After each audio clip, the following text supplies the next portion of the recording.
Movie के start में हमें सुजुकी फैमिली दिखाई जाती है। इस फैमिली में 4 मेंबर्स हैं। ये एक स्मॉल अपार्टमेंट में रहते हैं। बच्चों के फादर का नेम है सुजुकी। मूवी के स्टार्टिंग सीन में हम उसको देखते हैं कि वो टेलीविजन देख रहा है, जबकि उसका बेटा और बेटी फोन यूज कर रहे हैं। हम देखते हैं ये पूरी फैमिली टेक्नोलॉजी पर डिपेंडेंट है। ये लोग एक दूसरे के साथ टाइम स्पेंड नहीं करते, बल्कि हर वक्त अपने लैपटॉप्स, मोबाइल फोन, टेलीविजन में घुसे रहते हैं। एक दिन जब सुबह सुजुकी उठता है तो वो देखता है उसके अलार्म क्लॉक नहीं चल रही और उसकी वजह से वो ऑफिस से लेट हो चुका है। वो बाहर आकर अपनी वाइफ से पूछता है। वो कहता है कि ये क्या हो रहा है, कोई भी क्लॉक नहीं चल रही। इसकी वाइफ इसको बताती है जो भी चीज इलेक्ट्रिसिटी से चलती है वो नहीं चल रही। इसका कहना है कि शायद कोई पावर आउटेज हो गया है। इसकी बेटी यूं ही उठती है तो वो देखती है कि टीवी और एसी भी नहीं चल रहा। सुजुकी इलेक्ट्रिसिटी कंपनी को कंप्लेन करने के लिए कॉल करता है। तभी इसको पता चलता है कि इसका तो फोन भी नहीं चल रहा। अब बच्चे और इनके फादर सुजुकी सभी ऑफिस और स्कूल के लिए रेडी हो जाते हैं। अब जब ये लोग एलिवेटर के पास जाते हैं तो वहाँ पर जाकर देखते हैं कि बहुत सारा क्राउड था। ये लोग एलिवेटर के पास जाना चाहते थे, मगर पावर आउटेज की वजह से वो एलिवेटर भी नहीं चल रहा था।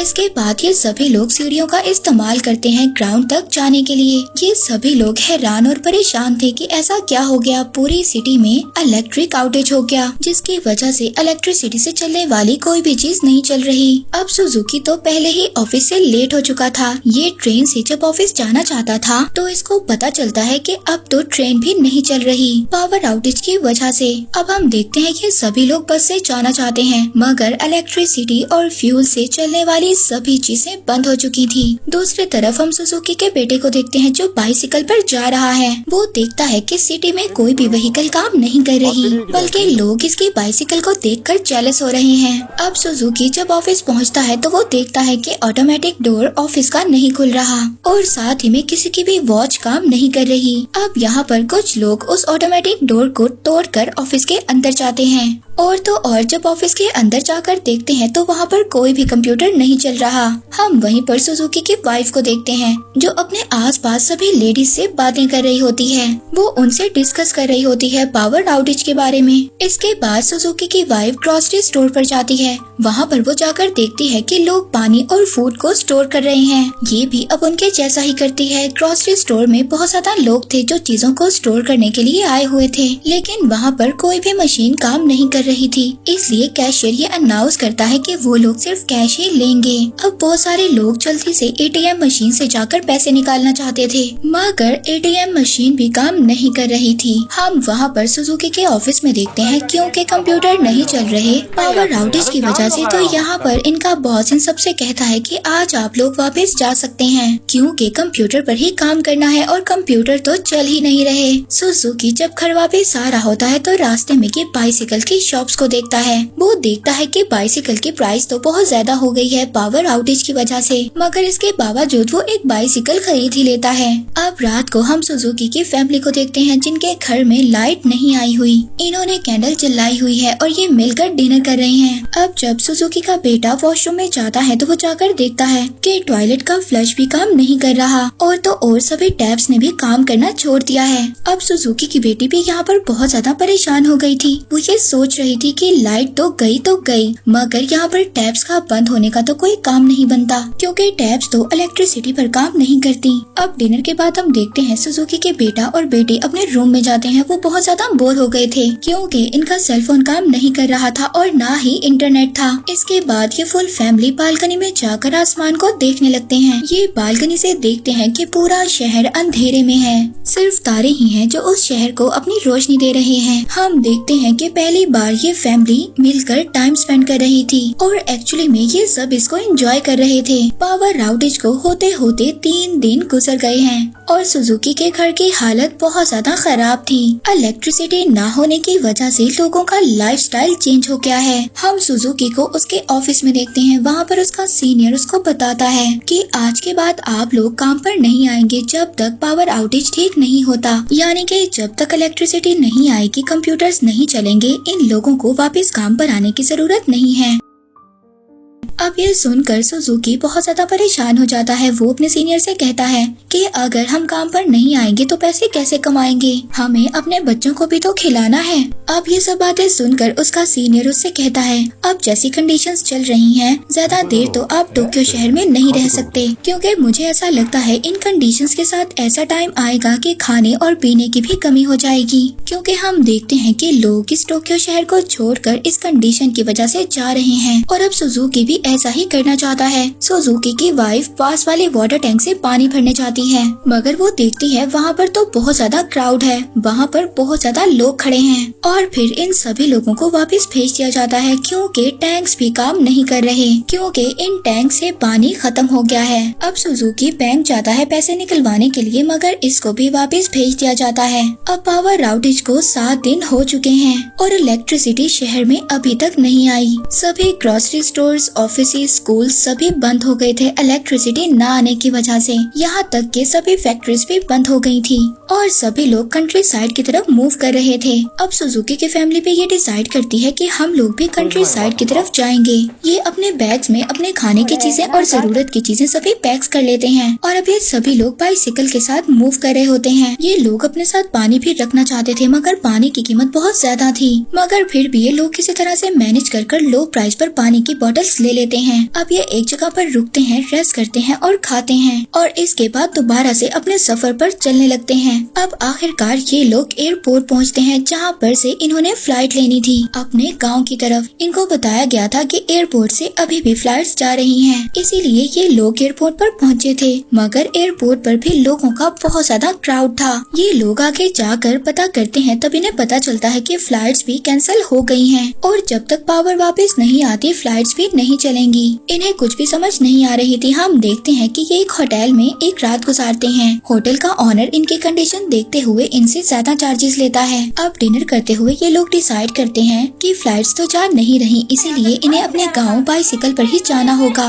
अगले दिन के एक बुक स्टोर से एक मैप लेते हैं अपने गाँव की लोकेशन देखने के लिए। ये लोग अपनी जरूरत की चीजें लेते हैं और अपने सफर पर निकल जाते हैं। कुछ देर बाद साइकिल चलाते चलाते आखिरकार ये एक हाईवे पर पहुंच जाते हैं, जहां पर और भी सारे लोग थे जो दूसरी कंट्रीज की तरफ मूव कर रहे थे। अब रात गुजारने के लिए ये एक कैंप में रुकते हैं। वहाँ पर इनके दूसरे ट्रैवलर फेलोज भी थे, पर तभी एक आदमी इनसे पानी मांगता है। ये उसको पानी नहीं देते, ये कहकर कि ये इनकी लास्ट वाटर बॉटल है। ये लोग रात गुजारते हैं और फिर अगले दिन अपने सफर को स्टार्ट करते हैं और एक डार्क टनल के अंदर से गुजरते हैं।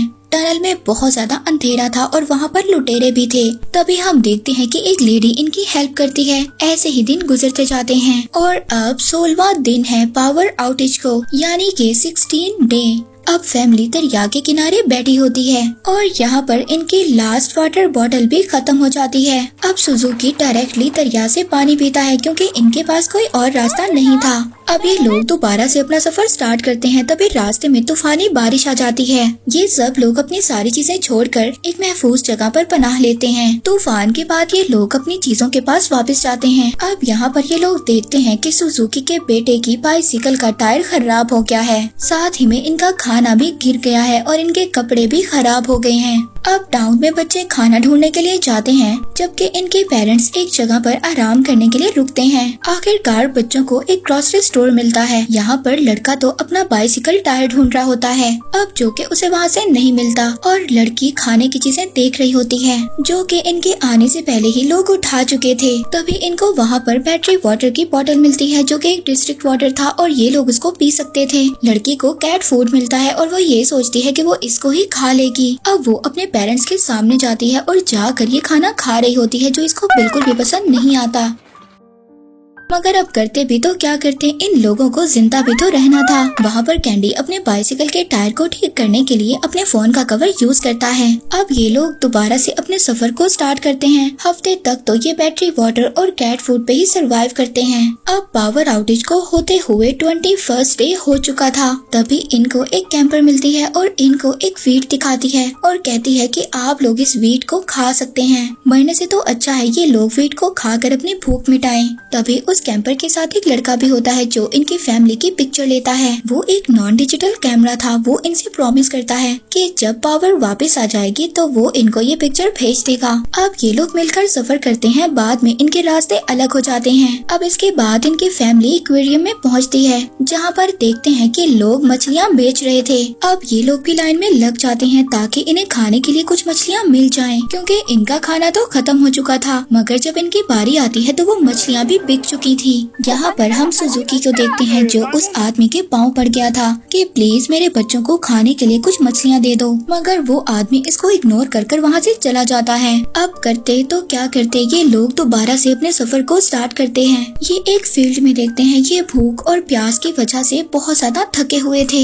इन लोगों से तो अब आगे चला भी नहीं जा रहा था। हम सुजुकी को देखते हैं जो एक इंसेक्ट को खाने वाला था, पर तभी ये एक पिग को देखते हैं। सुजुकी किसी न किसी तरह उस पिग को पकड़ लेता है और ये बहुत ज्यादा खुश हो गए थे, मगर वो उसको काट नहीं सकते थे और इनको बहुत ज्यादा भूख भी लगी हुई थी। तभी एक आदमी इनके पास आता है जिसका नाम है टनाका। वो कहता है कि इस पिग को मेरे साथ मेरे घर लेकर आओ, जहाँ पर वो आदमी उस पिग के टुकड़े टुकड़े करता है और इन लोगों को डिनर खाने के लिए देता है। ये उस पिग को खाकर बहुत ज्यादा खुश हो गए थे, क्योंकि इतने दिनों से ये भूखे रह रहे थे। इनके पास खाने के लिए कुछ भी नहीं था। अब एक हफ्ते तक ये लोग टनाका के पास ही रहते हैं और फिर से ये अपना सफर स्टार्ट करते हैं विलेज की तरफ। अब रास्ते में इन्हें एक रिवर नजर आता है, यानी कि इन्हें रिवर को क्रॉस करना था, जबकि इनके पास जो मैप था वो पुराना था और उस मैप में रिवर के बारे में कुछ भी नहीं बताया गया था। अब ये लोग लकड़ियों से अपने लिए एक क्राफ्ट बनाते हैं ताकि ये दरिया को पार कर सकें। अब ये सारी फैमिली रिवर को क्रॉस कर लेती है, मगर इनकी बाइसिकल तो पीछे ही थी। अब इसके लिए कैंडी और सुजुकी रिवर की दूसरी साइड पर वापस जाते हैं ताकि वो अपनी बाइसिकल को इस साइड पर ला सकें। अब जब कैंडी और सुजुकी दरिया के बीच में थे तभी बहुत तेज बारिश होने लगती है, जिसकी वजह से दरिया का पानी बढ़ गया था और इन्हीं सब में सुजुकी डूब जाता है। ये लोग बहुत ज्यादा दुखी हो गए थे। इसके बाद दोबारा से ये अपने सफर को स्टार्ट करते हैं, मगर अब इनके पास बाइसिकल्स नहीं थी। ये लोग चलकर अपने गांव की तरफ जा रहे थे। ये लोग रेलवे ट्रैक पर से गुजर रहे होते हैं, तभी कुछ डॉग्स इन पर अटैक कर देते हैं। इन डॉग्स में से एक डॉग इनकी मदर पर अटैक करता है। वो रोड से नीचे जाकर गिरती हैं और उनकी टांग टूट जाती है। बच्चे अपनी मदर को रोड पर लेकर आते हैं, मगर वो डॉग्स दोबारा से इन पर अटैक करने के लिए आ गए थे। पर तभी हम देखते हैं कि पीछे से ट्रेन आ रही थी। वो ट्रेन इन पर नहीं चढ़ती और डॉग्स भी भाग जाते हैं। अब वो ट्रेन रुक इसलिए गई थी क्योंकि वो कोल पर चलती थी। ट्रेन के लोग ट्रेन में से उतरकर उस फैमिली को अंदर लेते हैं और उनकी हेल्प करते हैं और साथ ही उन बच्चों की मदर की टांग पर पट्टी भी करते हैं। नेक्स्ट सीन में हम सुजुकी की बॉडी को देखते हैं जो दरिया के किनारे पर पड़ी थी, मगर लकीली वो अभी भी जिंदा था। वो दरिया से बाहर निकलता है और पास खड़े एक ट्रक में जाकर टेक लगाकर बैठ जाता है। तभी हम देखते हैं इसके पास से वही ट्रेन गुजरती है जिसमें इसकी फैमिली भी है। सुजुकी ट्रेन में मौजूद लोगों की अटेंशन लेने के लिए एक स्मोक टॉर्च का यूज करता है। आखिरकार के ट्रेन रुक जाती है और ट्रेन में मौजूद लोग सुजुकी को अंदर ट्रेन में ले लेते हैं और हम सुजुकी की फैमिली को देखते हैं जो दोबारा से रीयूनाइट हो गए हैं और बहुत ज्यादा खुश हैं। ये ट्रेन इन लोगों को इनकी मंजिल तक लेकर जाती है और ये लोग बहुत सालों के बाद अपने नाना को देखते हैं और उन्हीं के साथ उनके गाँव में रहना स्टार्ट कर देते हैं। नेक्स्ट सीन में हम पावर आउटेज को देखते हैं जिसे होते हुए 2 साल और 126 डेज हो चुके हैं। सुजुकी की फैमिली एक खूबसूरत लाइफ गुजार रही है। इनका गाँव बहुत ज्यादा प्यारा है। ये लोग अपने लिए खुद ही मछलियाँ पकड़ते हैं और अपने कपड़े बुनते हैं। पर तभी हम एक दिन देखते हैं सुजुकी उठता है और हम देखते हैं कि उसका अलार्म क्लॉक बज रहा है। तभी पूरा गांव बाहर आ जाता है। हम देखते हैं जो इलेक्ट्रिसिटी चली गई थी वो वापस आ जाती है। बल्ब्स काम करना स्टार्ट कर रहे थे और फोन भी रिंग कर रहे थे। सभी लोग बहुत ज्यादा हैरान हो गए थे कि इलेक्ट्रिसिटी गई क्यों और इलेक्ट्रिसिटी आई क्यों। सुजुकी के फैमिली भी दोबारा से टोक्यो में शिफ्ट हो जाती है। कुछ साइंटिस्ट का ये कहना था कि इलेक्ट्रिसिटी का ये ब्रेकडाउन सूरज की लहरों की वजह से था और कुछ का ये कहना था कि ये तो टेररिस्ट ऑर्गेनाइजेशन का करना था, मगर सच्चाई तो कोई भी नहीं जानता था। मूवी के एंड में फैमिली को एक पिक्चर मिलती है। ये पिक्चर वही थी जो उस अनजान आदमी ने इनकी ली थी जब ये लोग अपने गाँव की तरफ ट्रेवल कर रहे थे। इस इलेक्ट्रिसिटी के ब्रेकडाउन ने इन लोगों को समझाया कि किस तरह से उन्होंने अपनी लाइफ में मौजूद छोटी छोटी चीजों की कदर करनी है और उन्हें बताया कि किस तरह छोटी छोटी चीजें हमारी लाइफ में हमें खुशी देती हैं। और इस इलेक्ट्रिसिटी ब्रेकडाउन ने बताया कि फैमिली का प्यार ही सब कुछ है, बिल्कुल सुजुकी की फैमिली की तरह, जो बिल्कुल भी एक दूसरे का ख्याल नहीं रखते थे, अपने फोन्स और लैपटॉप्स में लगे रहते थे। और जब उन पर मुश्किल आई, उन्होंने एक साथ टाइम गुजारा तो उनको पता चला यही लाइफ है। और इसी के साथ ये मूवी यहीं पर एंड हो जाती है।